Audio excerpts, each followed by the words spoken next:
Nation of Islam. Mr. Magida spoke last month at the 92nd Street Y in New York City. Good evening. Hi. My name is Helene Geismar-Katz, and I'm the director of the Center for Adult Life and Learning here at the 92nd Street Y in New York City. I'm pleased to welcome you here to the third evening of our series on fanatics and extremists. First, let me tell you about the remainder of the summer. We are pleased to announce that we have added a program since the catalog was distributed. We have added Tipper Gore to our program. She will be here on August 15th in conversation with Wendy Wasserstein. We are very pleased that Mrs. Gore has agreed to come. Also coming up are Alan King as part of our Funny People series. He'll be here tomorrow evening with Joy Behar. Henry Louis Gates with Robert Krulwich on Thursday evening, Patricia Ireland next Monday, and Linda Fairstein on Tuesday, June 25th. We hope we will see you often this summer. Let me just tell you that there will be books on sale after the lecture right outside these doors, and our guest will be signing them as well. And now to this evening's lecturer. Arthur Magida has his BA and a master's in history, as well as another master's in clinical psychology, all of which undoubtedly proved helpful in his research and writing of this subject. Arthur Magida was senior editor of the Baltimore Jewish Times for 12 years, has written a book on environmental politics that was commissioned by Ralph Nader, and has edited 13 other books on subjects ranging from foster care to religion to death and dying. And he was a finalist in the features category of the 1994 Pulitzer Prize. And then he found himself with unprecedented access to Louis Farrakhan, to his papers, and to his associates. And armed with this knowledge, Arthur Magida has written the first biography of Minister Farrakhan, entitled Louis Farrakhan, Prophet of Rage. And he takes us with him tonight on a journey into the Nation of Islam. Please, ladies and gentlemen, join me in welcoming Arthur Magida.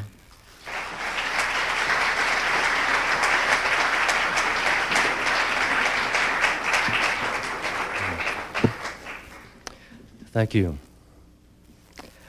There are two people in this audience to whom I'm deeply indebted, one of whom I've never even met.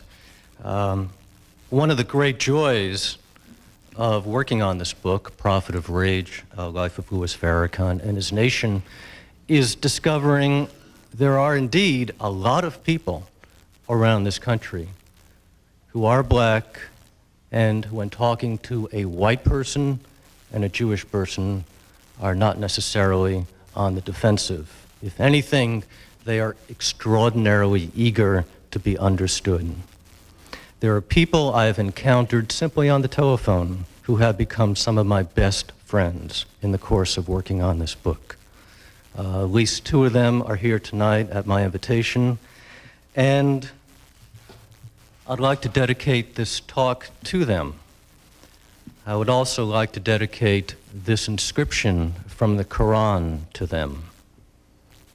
O mankind, we created you from a single pair of a male and a female, and made you into nations and tribes, that ye may know each other, not that ye may despise each other.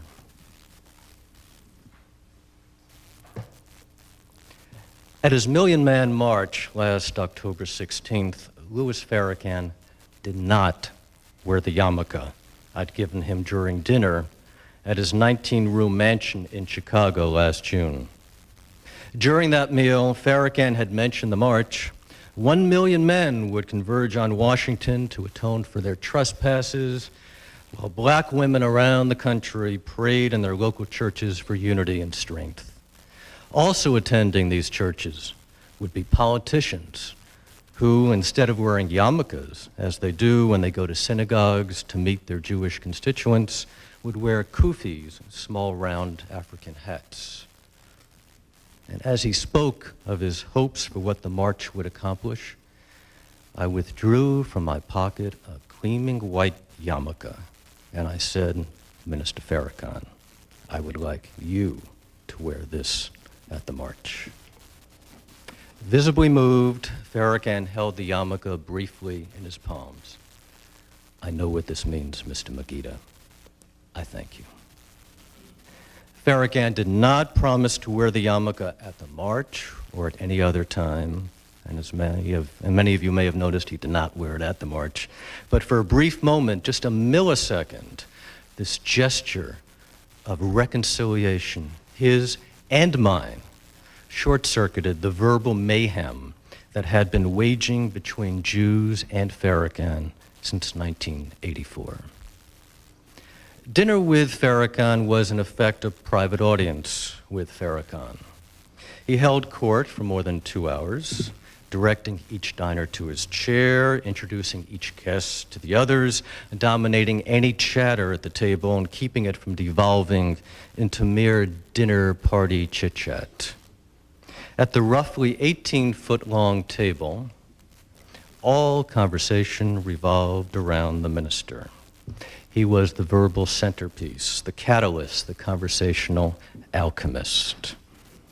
Since this was my third encounter with Farrakhan, I knew the drill.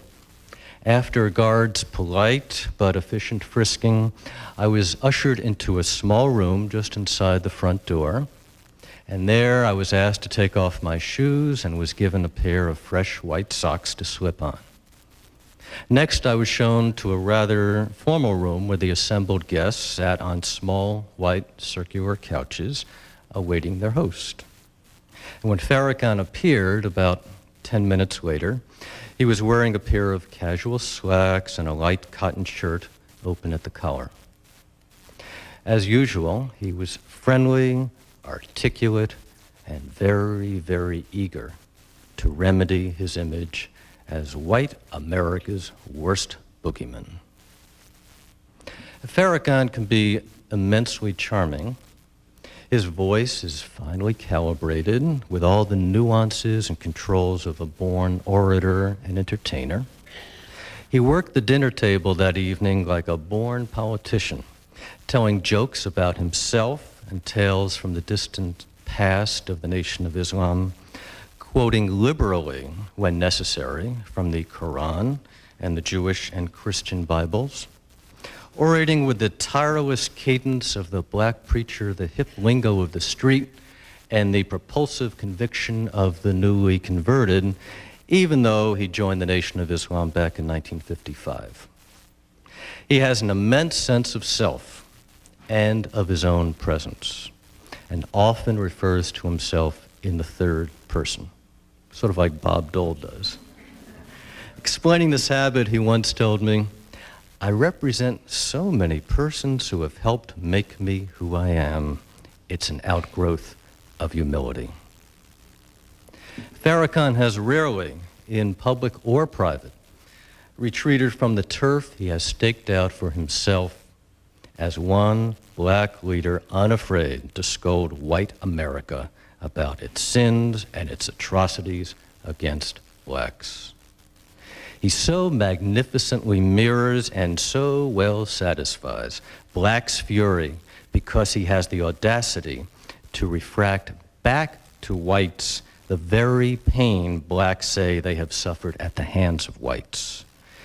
It is the voice of retribution and reparation. It is, say some, the voice of God. In his eyes, Farrakhan is perhaps the only legitimate voice in this country. His passions, his sense of chosenness, his commitment to his people cannot be denied, although his ploys and tactics may certainly be questionable. As a youth, he cried when told that the Back to Africa Messiah, Marcus Garvey, had died. As a teen, he soaked up the adulation and the praise of the crowds that heard him play classical music on his violin at recitals or heard him sing calypso in nightclubs. As a young adult, he cursed the heavens when he heard that God had chosen another man, the Honorable Elijah Muhammad, to ease his people's suffering. Farrakhan has always had outsized assumptions about himself. And now, with Marcus Garvey and Elijah Muhammad long gone, and with the African American community in disarray and distress, he speaks truths. He is allied with the power of God. He can redeem his people and lead them to the promised land through his Nation of Islam, the conduit for respect and esteem. In 1982, Farrakhan may have said with a half smile, alluding to the Nation of Islam's trademark fashion statement, "We are not a bow tie cult, but the Nation of Islam's bow tie confers status, power, authority, and a certain brand of civility to a community hungry for all four." Despite the fury of his theology and his preaching, there's a certain chasm between the public Farrakhan and the private Farrakhan. At the dinner I had at his home, as the only white and the only Jew among the 17 guests, there were several top Nation of Islam officials present, an old friend of Farrakhan's from New York, a business associate or two, a young black singer and his fiancée, two of Farrakhan's 9 children, and Farrakhan's wife, who's named Khadija. At this dinner, I felt quite comfortable and at ease, as Farrakhan seemed to be with me. It was as if he could shelve the pitch of his public rhetoric and embrace the humanity of individuals when they are flesh and blood before him, and not stirred into the anonymous stew of their specific tribe. After dinner, no coffee, no wine, no tea, not even dessert. Farrakhan remained seated as one by one the guests filed by him to say farewell and went out into the summer night, where 2 or 3 Fruit of Islam guards stood around the mansion gates. This may have been Chicago's Hyde Park, but it was also the Nation of Islam's National House, possibly the safest spot in the city.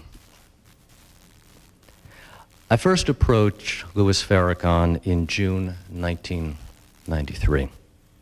This was shortly after he'd played a Mendelssohn concerto on his violin in North Carolina, ostensibly as an overture of reconciliation toward Jews. He was reportedly casting about for ways to mend his very, very ragged fences with the Jewish community. I was then senior editor of the Baltimore Jewish Times. Assuming he wanted to reach as broad an audience as possible in the Jewish community, I faxed Farrakhan a request for an interview, advising that if he really wanted to alter his relations with Jews, sitting down with me would let him reach tens of thousands of Jews in one fell swoop. As a Jew, I'd been appalled, sickened, frightened by some of Farrakhan's rhetoric, which had labeled Judaism a dirty religion in 1984. But as a liberal and as a believer in what Judaism calls teshuvah, defining moments of turning toward grace and forgiveness and exemplary acts of redemption, I was equally appalled, sickened, frightened by the downward trajectory of black-Jewish relations, some of which stemmed from the feuding between Jews and Farrakhan. I believe that if Farrakhan's motives were pure and his words of conciliation were genuine, a big if, but if so, there might be hope yet for black-Jewish relations. In that context, interviewing Farrakhan might serve a higher purpose than achieving a mere journalistic scoop. Farrakhan, quite surprisingly to me, accepted my invitation, my request for an interview, and the result was a cover story on the Baltimore Jewish Times and a process that eventually resulted in the book that I've just finished. By now, I've met with Louis Farrakhan 2 other times face-to-face, and we've had several phone conversations. On a personal level, Farrakhan has impressed me as tireless and determined to be understood. Nay, insistent that he be understood, because in his eyes, he has been maligned and he's been slandered for over a decade. In high school in Boston, in the mid and the late 1940s, Farrakhan was a reliable member of his track team. When I asked one of his former teammates, a Jew who's now quite prominent in the Jewish community in Boston, what kind of person Louis Farrakhan had been back then, he said, Louis was a mensch. I wish I could say otherwise, but he was a perfect mensch. In some ways, Farrakhan still is, at least when the cameras aren't running. In all my discussions with Farrakhan, there's been one continuing thread, one that was unavoidable given who I am and given who he is, the Jews. Farrakhan himself brought up the topic in his speech at the Million Man March last October. I don't like this squabble with the members of the Jewish community. If you can sit down with Arafat, where there are rivers of blood between Arab and Jew, why can't you sit down with us, where there are no rivers of blood? But Farrakhan didn't say what he wanted to discuss with Jews. The widely held assumption was that any Farrakhan Jewish dialogue would determine whether he was anti-Semitic, whether they were bloodsuckers, whether the chasm between him and Jews could even be bridged. But when I asked Farrakhan directly about how he envisioned the dialogue, the answer was somewhat different. First, he said, he and Jews would, quote, clear away the rubbish between us. Then they would determine Jews' role in slavery. And finally, they would determine whether Elijah Muhammad is the Messiah, and if he is, what is the duty of Jews, Muslims, Christians, and the American government to Elijah Muhammad. Of course, this is the sort of messianic debate that Jews have not participated in since the 13th century in Barcelona, when Jewish and Catholic clergy debated who had a more rightful claim to the Messiah. And it's the sort of debate I can't imagine too many contemporary Jews engaging in with Farrakhan or anybody else.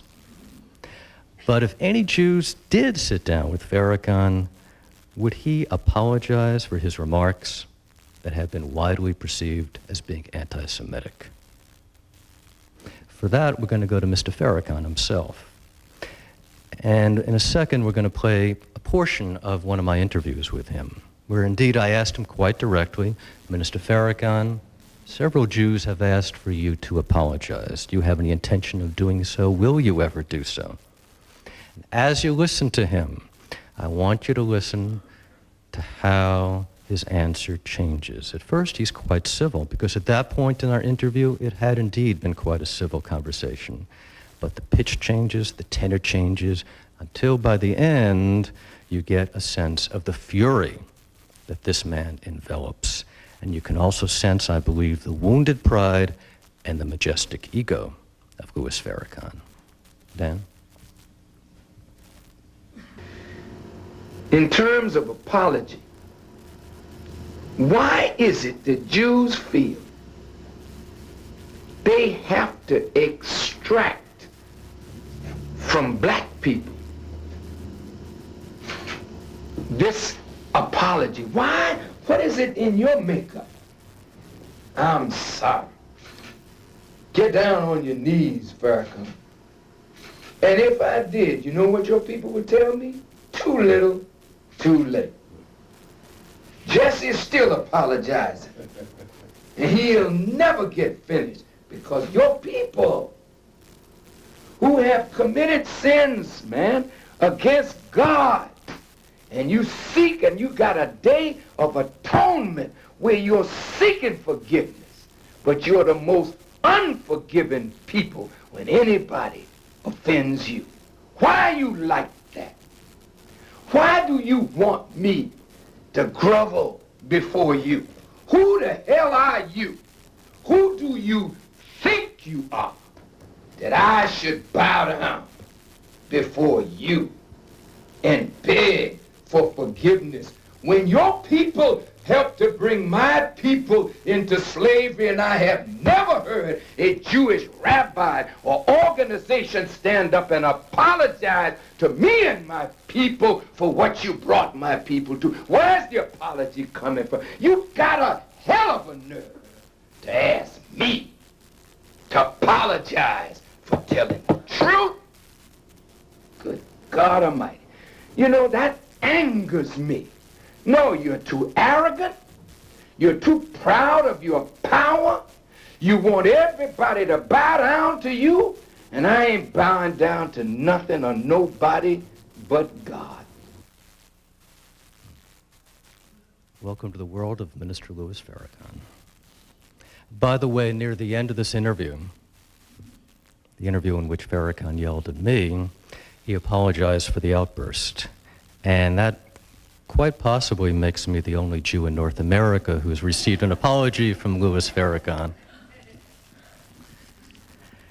In the last decade, Farrakhan has focused on Jews for several reasons. One is that Jews who, after centuries of persecution, have understandably sensitive skin, did not take readily to Farrakhan's talk in 1984 of Judaism being a dirty religion, or his threats to Jewish people if something should happen to Jesse Jackson, who was then running for president.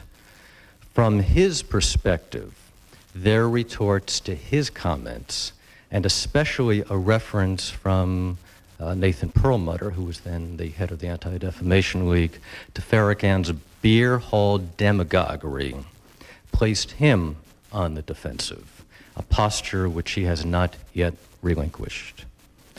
I'm convinced that neither Farrakhan nor Jews would be stuck at their present tragic impasse if both had known more about the other 12 years ago. Farrakhan assumed that the Jewish Defense League, which had vociferously protested Jesse Jackson's candidacy, was truly representative of the Jewish community. And while Farrakhan did not explain what he meant when he described Judaism as a dirty religion, he had in fact called other people dirty if he believed they had strayed from the tenets and the precepts of their faith. He said, for example, that Muslim sheikhs who live in opulence when their people live in squalor are practicing a dirty religion. He also said that Christians who preach love but practice hate and tyranny use God to cover up their corrupt and dirty practices. In the early 1980s, he even used the phrase to describe what some Nation of Islam members had done to their own faith, demanding that the revived Fruit of Islam abstain from the violence which had corrupted the old Fruit of Islam. He proclaimed, "The commander-in-chief of the Nation of Islam is the Honorable Elijah Muhammad. We have no other commander. All of us are stand-ins. As long as we recite his commandments, we are worthy to stand in for him. But when we begin to use his name to shield a dirty religion, and then begin to impose self-made commands in his name, then the Fruit of Islam must be wise enough to reject such commands because it didn't come properly." Dirty, then, is Farrakhan's very, very, and very peculiar idiosyncratic code word for hypocrisy and apostasy. But since few were privy to the inside meaning of that word, few in the white community, the Jewish community, the black community even, few knew what he was talking about, and it seemed that he was taking a vicious, nasty broadside at the entire tapestry known as Judaism. Friction with Jews also became Farrakhan's calling card, his claim to fame. Bashing whites as the devils has been a keystone of the Nation of Islam's catechism since the early 1930s. It didn't raise many eyebrows among whites who expected black nationalists to say unpleasant things about them. But Jew sensitivity and vulnerability made them the weakest link in the Caucasian chain, the one target most likely to respond. And by responding, the one target that could almost guarantee headlines for Louis Farrakhan. And headlines for someone as addicted to fame as Minister Farrakhan are a very, very hard monkey to get off one's back. A third reason Farrakhan focuses on Jews is that he truly believes they have secret knowledge that they have not passed on to blacks. I know I don't. I wish I did. How can one trust a people who say they are your ally, your only ally, your most trustworthy ally, if they do not share their secrets of success? What's the motive of an ally whose success rate far outstrips that of blacks, yet doesn't appear to pause to help them in the most concrete and material of ways? From Farrakhan's perspective, the statistics bear this out. According to a history professor at Seton Hall University, a Jew, on every possible social and economic indicator, blacks lag far behind Jews. Jews, who comprise less than 3% of the American population, make up over 25% of the names on the most recent Forbes magazine annual listing of the 400 richest Americans. By contrast, there was only one black on the list, Bill Cosby, even though 12% of Americans are black. Blacks are still waiting for one of their number to be selected to head an elite American university, while Jews have already served as presidents of Princeton, Dartmouth, Columbia, Yale, Harvard, University of Chicago, and the University of Pennsylvania. Jews are overrepresented in the Senate by a factor of 4 and in the House of Representatives by a factor of 3. So when Farrakhan tells me, I know Jews have power, he's not necessarily engaging in paranoid fantasies. From his perspective and the perspective of many other blacks, there is a certain comparative truth to what he says, yet no one in polite society can publicly agree with him about almost anything, because to most whites and many blacks, he is the new Satan. To concede that he's ever made a valid point in his life is to enter into a pact with a very slippery devil. In his efforts to indict the Jews, he violates so many norms of decency and civility. He is so unrelentingly in everyone's face that in the end, he's beyond the pale of civil discourse. From its beginnings, the Nation of Islam has been marked by a very strong discipline, one which converged either on strict moral propriety or on absolute murderous revenge. In 1959, for instance, Farrakhan's mother, May Manning, was working as a live-in domestic for a Jewish man in a Boston suburb. His wife had recently died, and May was there to help him take care of his 3 children. One day, he put on a calypso record on the phonograph in the living room. And May, who was originally from St. Kitts in the Caribbean, heard the music and came bouncing into the living room, and the kids followed her, and soon all 4 of them are just dancing around the room, and their feet are flying to the music, and everyone's having a great time. And suddenly, May Manning stopped, and she turned to the Jew who was her employer, and she said, "Please, don't tell my son, the minister, we Muslims are not supposed to dance." And I know that story, by the way, because I've spoken with the Jewish man who employed May Manning and who had nothing but fine words and good memories about her. Farrakhan has always indulged in a rhetoric that's death-oriented and very, very blood-drenched. And this has fed the lingering suspicions that he engineered Malcolm X's assassination in 1965. Now that I'm on Malcolm, and especially since my middle daughter is far away from here, I want to mention a slight parable, a true parable, an apocryphal parable. About 5 or 6 months ago, my middle daughter put a goldfish in my office. She was tired of taking care of it. And actually, it's the goldfish we keep in our outdoor pond the rest of the year, but in the winter we bring it in. She put a little sign on it. She said, "Hi, I'm Louis F., and I'm your fish, and I'm quite proud of it, and please take very good care of me." And I have been taking very good care of Louis F., the goldfish. About a month ago, my youngest daughter was at a fair, and she won another goldfish. So we put that in the same tank as Louis F., and we named the second goldfish Malcolm. Well, 3 days later, Malcolm was dead, and Louis F. was continually swimming around. And that is indeed the story of Louis F. and Malcolm, because Malcolm did go belly up, unfortunately, and Louis F. is still very, very much with us. And Louis F. will always be haunted by the words he wrote back in late 1964 in the Nation of Islam's newspaper, words that had nothing to do with goldfish, something far worse. He wrote, "The die is set, and Malcolm shall not escape." Such a man as Malcolm is worthy of death. By 1995, Farrakhan's formulation about Malcolm's killing was studiously bland.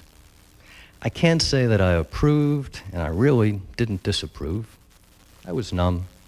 But today, looking back, Malcolm would be so much more valuable to us alive. Instead, Malcolm has now become a fashion. In any black ghetto, men, women, teens, even infants wear black caps or sweatshirts emblazoned with a large X. Even President Clinton was photographed a few years ago wearing a black cap with a white X on it while jogging in Washington. In early 1994, while passing by 72 Dale Street, a dilapidated frame house with boarded-up windows, where Malcolm had lived with his half-sister in the early 1940s in Boston's Roxbury, an African-American woman who I know saw black teens sitting on what remained of the steps, and each wore a cap with an X. "Do you know who walked on those steps?" she asked.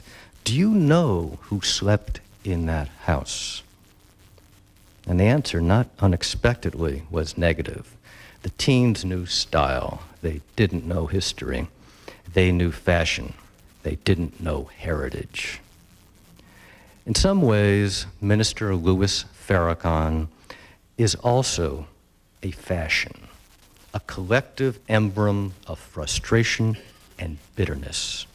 But unlike the present-day Farrakhan, Malcolm had been edging in his last months towards some form of accommodation with whites. First, of course, he had to overcome his 14 years in the Nation of Islam, where he'd heard and preached day and night that whites were no more than blue-eyed white devils. At the same time, the civil rights movement was embracing an entirely different vision, one that rejected blacks' concrete experience of bondage, of lynchings, and of rape for an ideal whose prerequisite was hope, faith, compassion, and goodness. As James Baldwin wrote at the time, the civil rights movement depends on an ability to see beneath the cruelty and the hysteria of white people, their bafflement, their pain, their essential decency. This is superbly difficult, Baldwin said, for the bulk of the evidence contradicts the vision. But the Muslim movement has all the evidence on its side. It is quite impossible to argue with a Muslim concerning the actual state of Negroes in this country. The truth, after all, is the truth. And this, to Baldwin, was, as he wrote, the great power a Muslim speaker has over his audience, which has not heard the truth about their daily lives honored by anyone else. Almost anyone else prefers to soften this truth and point to a new day which is coming in America. But this day has been coming for nearly 100 years. Viewed solely in the light of this country's moral professions, this lapse is inexcusable. Today, Farrakhan's public message, one often fueled by fury and indignation, is almost identical to what Baldwin heard from the Nation of Islam more than 3 decades ago. And Farrakhan's charisma and his charm is no less than what it was when he was an entertainer 4 decades ago. But our challenge is not to reconcile these two halves of Farrakhan's psyche, for his persona itself is symptomatic of our persistent, corrosive national difficulty and uncertainty about race and class. Nor is the challenge to reconcile the polarized sectors of the Nation of Islam, the sometimes likable veneer that can emanate from its top leader, and the wrath stirring underneath that can erupt suddenly. On an airplane flight in 1994, for example, Farrakhan responded graciously, if non-committedly, when a Jewish man asked him to tone down your rhetoric about the Jews. When the plane landed, the man was followed by one of Farrakhan's guards out of the plane. He stayed about 3 paces behind him through the airport, muttering over and over. Well, I can't repeat most of what he repeated over and over, but it went to you blank, Jew blank, we're going to get you, you blank, you blank, you blank blank, Jew blank. And you can all fill in the blanks, I'm sure you're well versed. Nor is the challenge to bridge the chasm between the Nation of Islam's radical theology and its severe discipline, and its steady reliance on Christian lore, Christian texts, Christian imagery that resonates with the masses of blacks who the Nation of Islam wants to reach.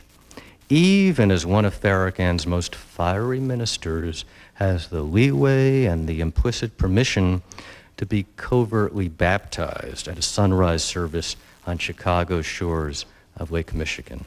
I know that because I spoke with the photographer who just happened to spot this fiery minister on the shores of Lake Michigan.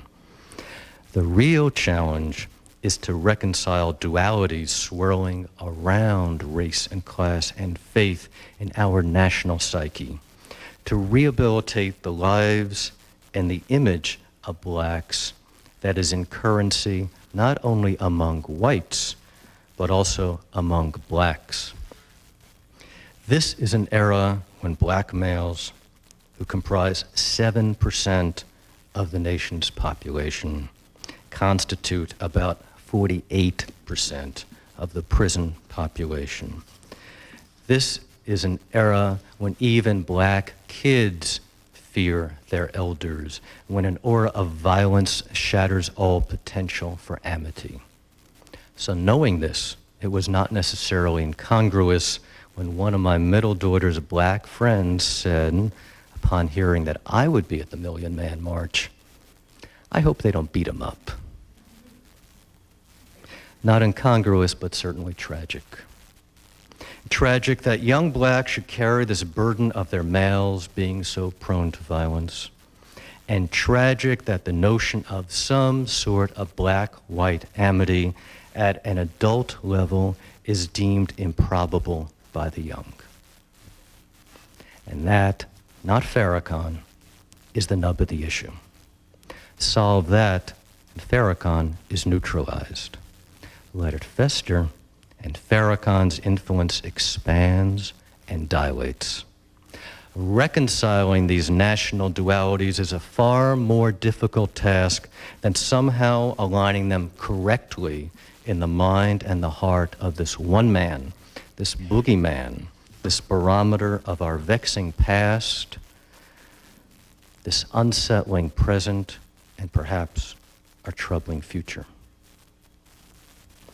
There's an element of Farrakhan that's often lost amid all the hubbub about him. He considers himself a man of God, and he earnestly wants to be seen as a man of peace. At the end of my first meeting with him, he and I both paused for a minute or two. It was almost like catching our breath after a marathon race, and indeed a long, and in this case very grueling interview was a marathon. And then he said gently and quietly, "Even in my rebuke of Jews, there's an appeal. You got to change, because God is not making man today to grovel at the foot of no man. We don't fear the censure of any censurer. We fear God. We all ought to be respectful of God, and we all ought to try to do justice by each other." Wiser words could not have been said. We all ought to do justice by each other. Justice must come from Jews and whites and Gentiles, and from blacks of all faiths and no faith. It must come from leaders and from followers, but it must certainly come from those who say they bear the mantle of the Lord. For without such men carrying olive branches, true, genuine, authentic olive branches, we are all doomed to words of hate, to deeds of violence, and to authority that's empty and hollow and mocks the very morality to which it lays claim. Thank you.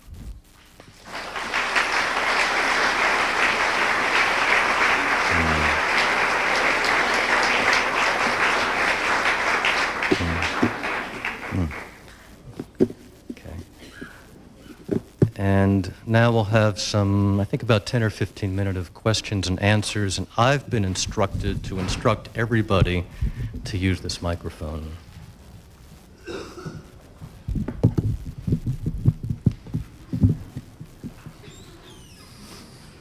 Well, I guess the most important question that should be asked is, do you believe that Minister Farrakhan is personally anti-Semitic? Do you believe that the Nation of Islam is inherently anti-Semitic? And if he is anti-Semitic, why is he anti-Semitic? What made him anti-Semitic? It seems to be the core question on a lot of people's mind. Is he anti-Semitic? For the book I think I invented a phrase. I call him pragmatically anti-Semitic. By that I mean he will say certain things at certain times about Jews that suit his purposes at that moment. He will say other things that can be totally violent and incendiary. The next moment he'll try to placate. He's suffering, I believe, from extreme lack of knowledge about what the Jewish community is. For example, I'll take you back. During the talk, I mentioned the Jewish Defense League. He believed that in '84, the Jewish Defense League represented the vast majority of Jews. We all know the Jewish Defense League represented a minuscule minority of the Jewish community. If he'd known Jewish Defense League represented a handful of people, he wouldn't have lashed out the way he did. Since then, because he feels he's been on the defensive, he has shepherded a certain strain of anti-Semitism to the forefront, and he has also encouraged and cultivated particular allies of his who are much more fiercely anti-Semitic than he is. His problem is that he's trying to enter the mainstream. He suffers from this lack of knowledge about Jews. He also grew up in a family where his mother worked for Jews. He doesn't remember those years very well. In fact, he's told me, and they said to us, "Do you do windows?" And we shrugged and we said, "Yes, indeed we do." So he's harboring those old resentments as well. He also has to watch out for the much more radical flank within the Nation of Islam, which most of us believe is embodied by somebody such as Khalid Abdul Muhammad, who is much more dangerous than Farrakhan.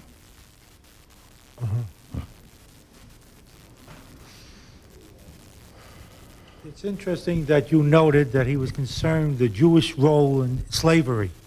Did he ever mention the Muslim role in the present day slavery in Africa? He's not too fond about having that mentioned to him. He's aware that some people, and me too, believe that there are Arabs who are instrumental in slavery right now, at this very moment, in Sudan and Mauritania. Of course, he denies it, and he's recently told certain reporters, you go over to Sudan. In fact, I'll take you to Sudan. I'll make sure you see there are no slaves. And indeed, if you go with Farrakhan, you will see no slaves. But I have met recently with people who have escaped slave raids in the Sudan. I have met recently with a man who is a former slave from Mauritania, who was living in New York City, and who was active in the abolitionist movement here, as well as at a long distance, the people in Mauritania. So there is slavery. For political and quasi-religious reasons, he denies that such a thing is occurring. Yeah. My question's about a lot of black leaders, a lot of respected black leaders like Cornel West and Kwesi Mfumu. I never can pronounce that guy's last name. A lot of them, from about the Million Man March, they would say you got to look at his positive message about self-help, about getting out of, stopping all the illegitimacy and pulling yourself up from your own bootstraps, not asking the white man to help you. It seems like they're always apologizing for them, but when it comes to a Clarence Thomas, who seems to have the same message, there doesn't seem to be the same understanding of his positive message, just blanket condemnation. And also with the most liberals as well. How would you comment on that? Well, I think one of the prime differences between Clarence Thomas and Louis Farrakhan is that Mr. Thomas is on the Supreme Court. He's part of the establishment. Farrakhan is not part of the establishment. I doubt if he ever will be. One of Farrakhan's appeals is his outspokenness. People embrace that. A lot of people disregard a lot of the message, but they find extraordinarily appealing his strength. His strength to them is not necessarily constituted of substance, but of rhetoric, of venom that he unleashes against the rest of the world. So on one side, you have somebody who's not afraid to talk out. On the other side, you have somebody who's much more suppressed. And it was a good point, and there certainly are similarities or extraordinarily differences between the way these two people are treated, and there's certain political reasons as well. But I think a lot of it has to do with Farrakhan's eagerness to speak out against what he sees as injustice, and do it in a way that he knows is guaranteed not to win him many friends in the white world.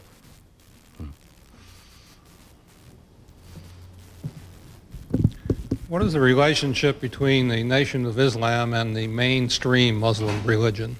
Not much.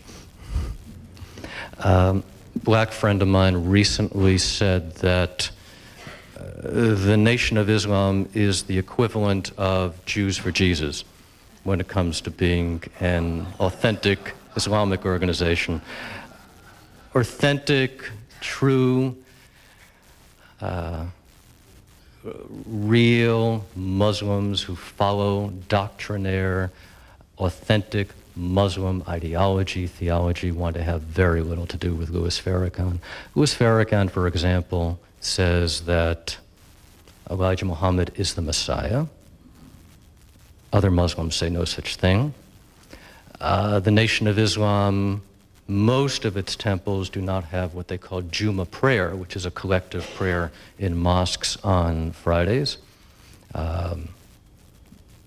Nation of Islam does not believe in an afterlife. Islam does. So there are extraordinary divergences between what the Nation of Islam teaches and what mainstream Muslim teaches, and most mainstream Muslims have extraordinarily little tolerance for Farrakhan and want him just to go away.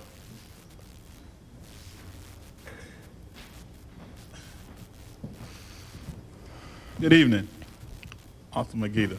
It's a pleasure to meet you. Good evening, Mustafa Mustafa. El-Amin. Yes, I know that voice. You're a little taller than I thought you were.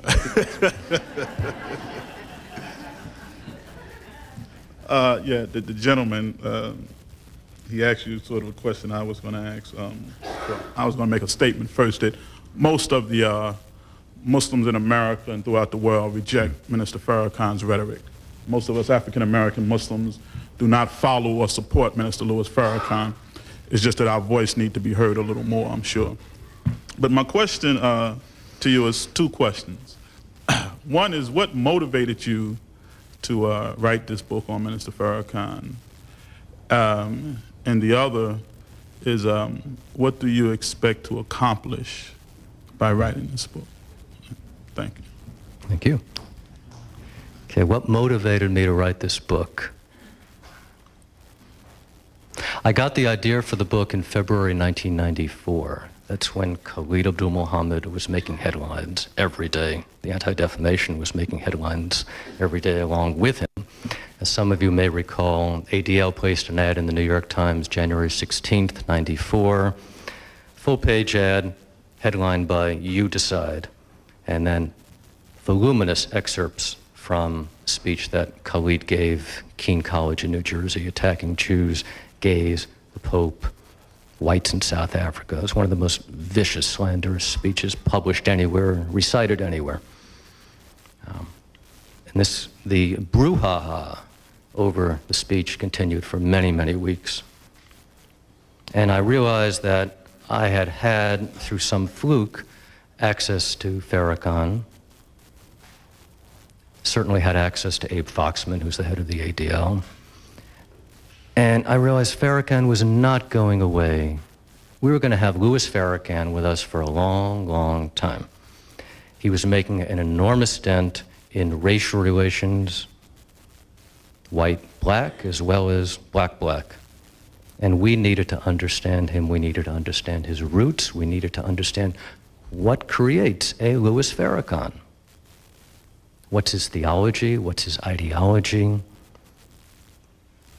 What supported him spiritually as he was growing up back in Boston? And how did he evolve, if at all, over the years? What kind of relations does he have with other blacks, with members of the Islamic community? And how has he been able to corral such extraordinary attention? Only by coming to grips with somebody like Farrakhan can we appreciate what makes a Farrakhan. And it doesn't mean that I was trying to excuse Farrakhan or I was trying to explain him in a way that made him palatable. I just wanted to know, who is this person? And I think it's essential for us as a nation to understand, who is this person? So I hope in some way I've helped us to understand, who is this person, Louis Farrakhan? And I know there was a second part, but I forgot it. Just that, help us understand who this person is. And those of us who are upset by what he is, possibly use the book as a corrective so we have no more Farrakhans. Those of us who are intrigued by Farrakhan, find out how to make another one, if we want indeed another one. Help chronicle the life of this person and help chronicle and chart where we are going as a nation, collectively and within our own individual tribes. If I've done just a little bit of that, I'll be proud.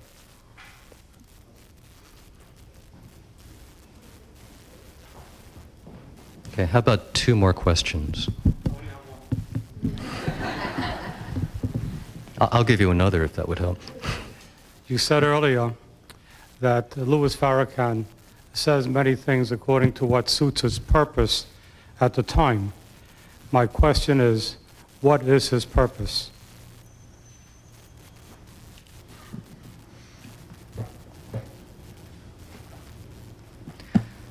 Okay.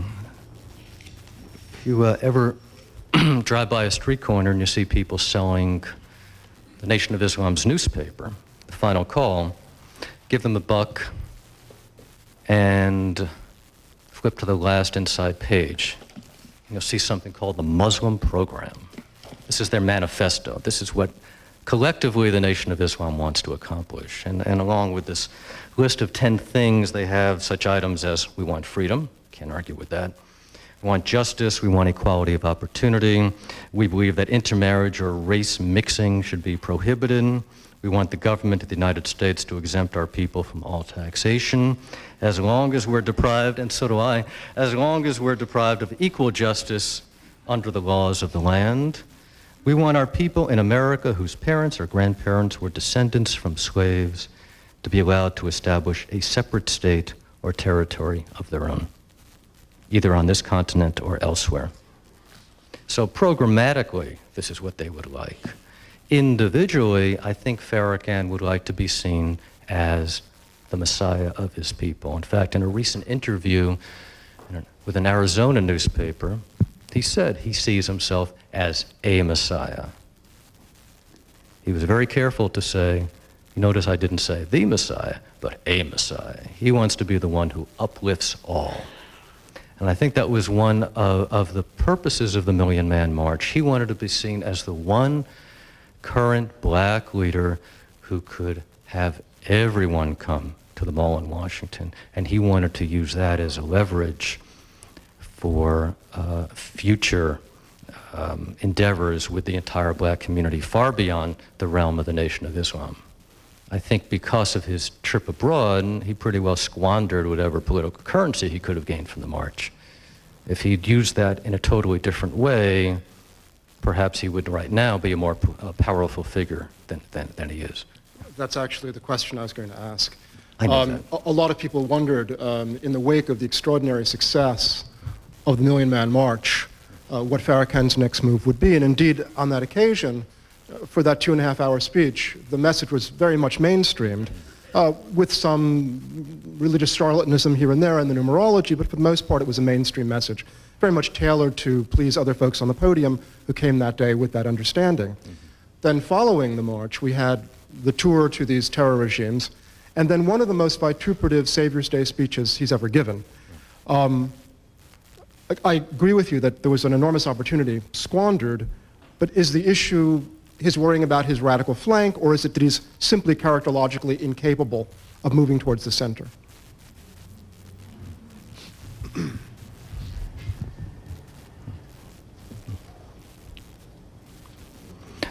I think he's constantly torn. I don't think there's enough of a center in Louis Farrakhan to hold steady for too long.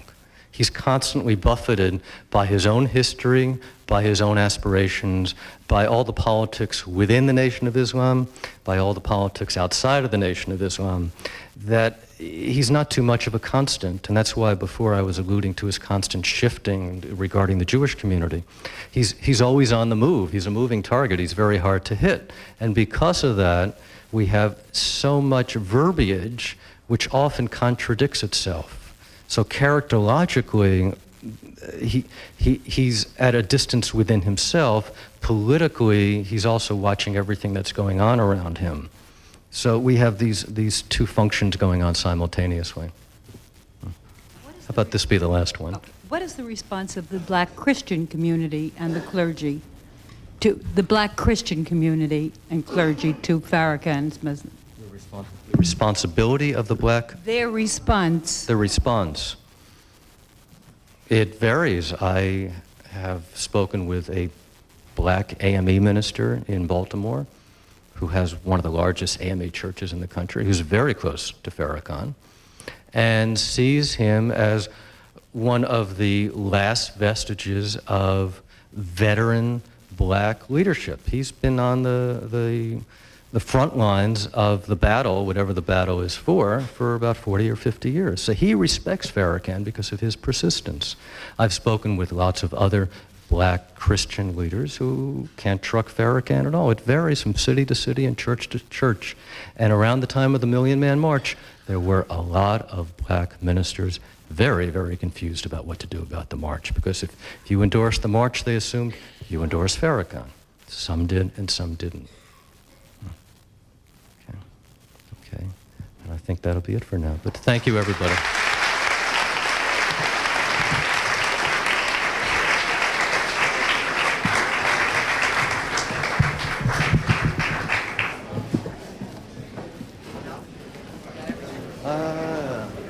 American American Perspectives continues in a minute with Rhode Island Senator and veteran John Chafee on the Korean War. But first, here are some programming notes. Later today, you can see a forum on the Reagan legacy.